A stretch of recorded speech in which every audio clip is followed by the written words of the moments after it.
fourth time we called him. This is a man who exactly 100 days from today, I don't even know if he knows that, but DC, 100 days from today, you try to become the second simultaneous UFC 2-division champion. The Hall of Famer to be, Daniel Cormier, is with us. How you doing, man? Thanks. I'm good, man. How about you guys? You're 100 days out, man. Does that sound like a long time to you? It still feels like a while. I mean, you know, as you start getting closer, you start really buckling down, and then it starts to feel, you know, more like reality. We're still kind of in that phase right now where it's like, I know I have this really, really big thing coming up, but I don't feel the stress of it and everything just quite yet. UFC light heavyweight champion Daniel Cormier with us here on the Anakin Florian podcast. We were actually talking on the show last week about what the pay-per-view price point would be to see you and Khabib just in a wrestling match. And we think we could do a pretty good number, to be honest with you. So you're traveling to Brooklyn to show your support, but I guess those expecting to hear you scream Thug Rose this weekend are going to have to wait at least until her next fight, yes? Yes, there's no I couldn't call the fights. I'm very open with the fact that I'm not sure I could be unbiased.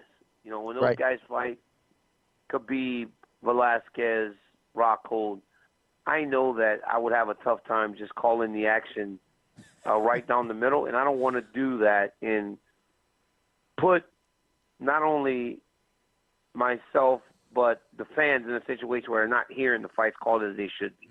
All right, a couple quick ones on the way out, and we do appreciate 5 minutes today with the champ. So when you weigh in on the morning of July 6th, what will you weigh, and are you going to make us wait until 11 a.m. just because you can as a heavyweight, or are you going to come on early? You know, I think as a heavyweight, you're not in that rush to just rush down and go jump on the scale.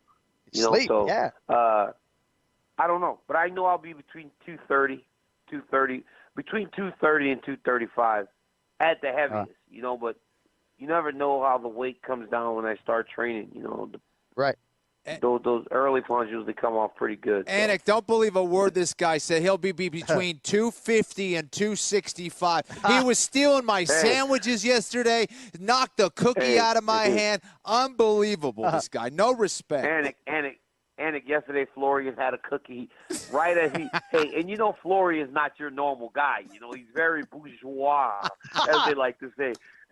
So he eats his cookie with his pinky finger up in the air right as he started to put that is a lie. I slapped it out of his hand, and I ate that cookie. I ain't got to make He's a bully in the avocado room, I tell you. Hey, no food is safe. Cool.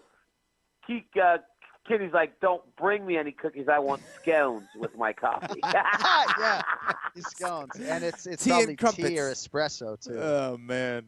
Yes, hey, so yes. So New York Stock Exchange opening bell on Friday. Daniel Cormier's ringing it, so hopefully you bring our stock some good luck, man. That's exciting.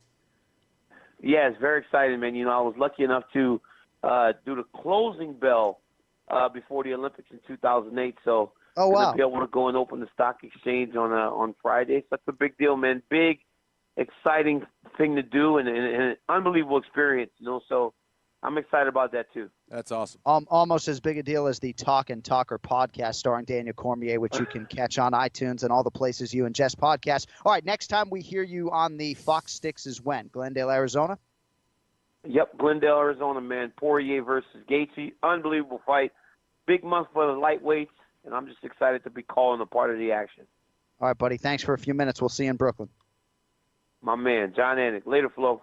DC. All right, there he is, UFC light heavyweight champion Daniel Cormier joining us for a few minutes. The brown envelope is in the mail, DC, so charged us today. What are you going to do? It's going to be interesting to see his fight against Stipe Miocic because so much was made of Conor McGregor's quest to become a two-division champion. And, of course, the Rafael dos Anjos fight never happened, which is a whole different conversation. But I think eventually, Kenny, once we get a couple of these other pay-per-views in the can, the conversation is going to start turning to D.C. July 7th, 100 days from today, kid.